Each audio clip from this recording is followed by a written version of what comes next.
Welcome back, everybody, to Beardo Sports. I'm Tom, and it's time for this week's Power Rankings. Going into Week 11, got a lot of changes going on, and maybe a surprise here or there. I got rid of honorable mentions because, to be honest, this season has too many teams that might be good and might not be good, and now that list is getting too long. So we're just going to stick with top 10 for now. We'll see if maybe someone deserves some sort of honor at some point down the road, but for now, let's get into this top 10. All right, so starting off at number 10 and a fairly decent fall this week, I have the Buffalo Bills. Now, the Bills, man, they look good and then they look bad. They beat the crap out of the Chiefs and then they lose to the Dolphins in horrifying fashion.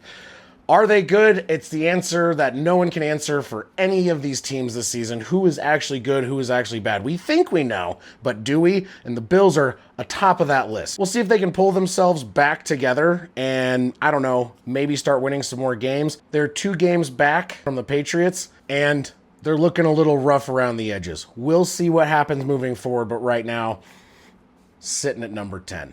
Number 9, I've got a shocker for you. It's the Baltimore Ravens. Now, the Ravens are here because, well, I wanted someone from the AFC North, and the Steelers have looked really not very good.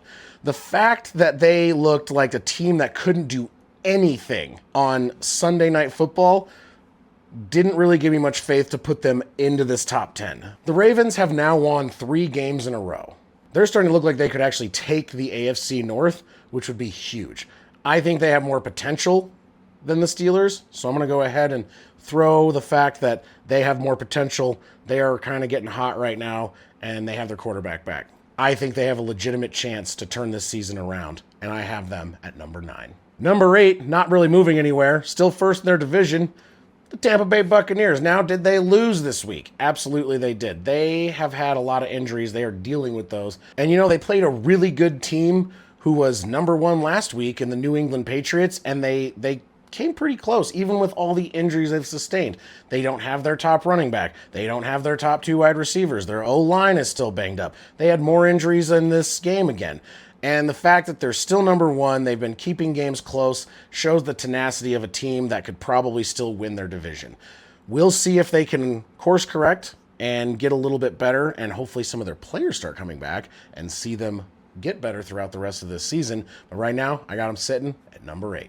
Number 7, I have the Detroit Lions. So now, the Lions retook the North, and that was part to do with the fact that the Packers did lose in 10-7 fashion to the Eagles on Monday, looking like their offense couldn't do anything. And also the fact that they did get a win this week. They are a very strong team. Dan Campbell decided, hey, you know what? I'm going to call plays myself. And it turned out pretty dang good. So, you know what? The Lions, they're a good team, and they're showing that they're a good team. They retook the North. They have more potential than a lot of other teams in the league, and they absolutely have the potential to maintain the hold on the NFC North moving forward. So, number 7 for the Lions. Now, number 6 is actually moving back a couple spots, and it's the Philadelphia Eagles. Now, the reason they moved back is they didn't really look that good against the Packers either.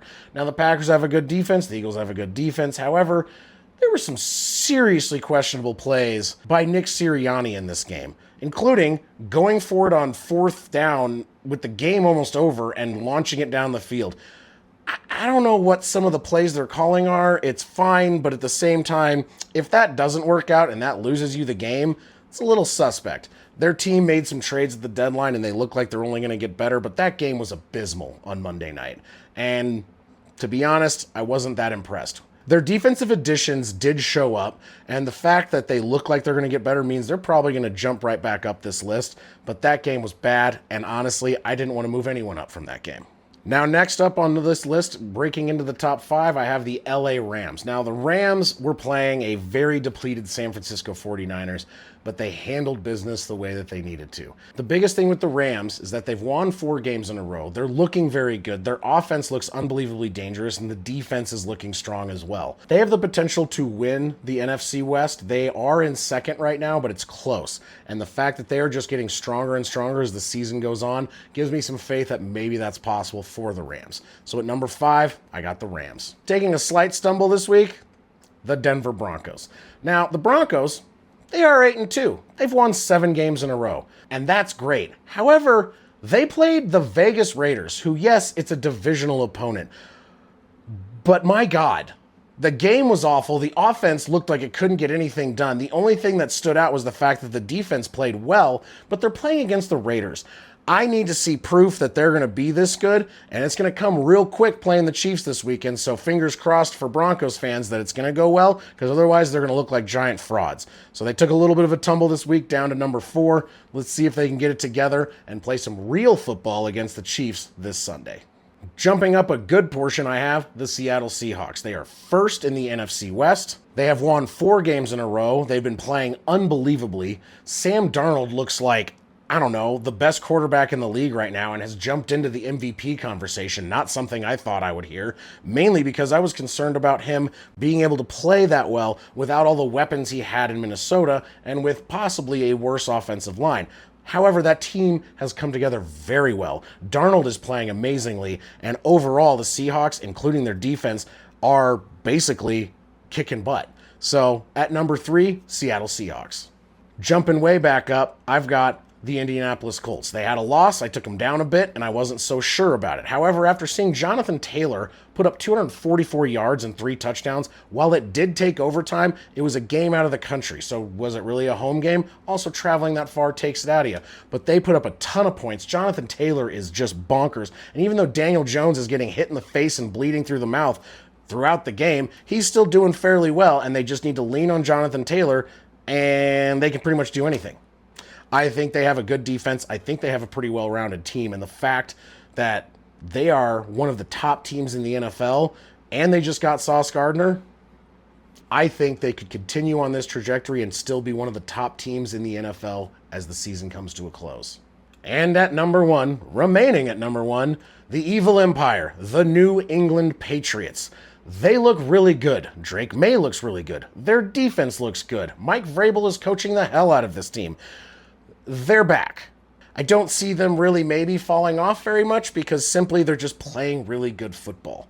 They have some injuries, and even with some of those injuries, they're overcoming. They had Mac Hollins come out with some injuries that they had, and he balled out. Their running back situation doesn't seem bad at all, and their defense looks great. They are basically one of the best teams in the league, and they're winning games decisively. So, the Evil Empire, New England Patriots, number 1. So the top 10 as I see it, you have the Buffalo Bills at number 10, the Baltimore Ravens at number 9, the Tampa Bay Buccaneers at number 8, the Detroit Lions at number 7, the Philadelphia Eagles at number 6, the LA Rams at number 5, the Denver Broncos at number 4, the Seattle Seahawks at number 3, the Indianapolis Colts at number 2, and remaining in the top position, I've got the New England Patriots. Thank you guys so much for all the support. Please like and subscribe. Let me know what you think of these power rankings in the comments. And look out for my next live stream doing Thursday Night Football, my last stream from Arizona before I get to go back home to Colorado. All right, I will see you guys then. Have a good rest of your week. Thank you again.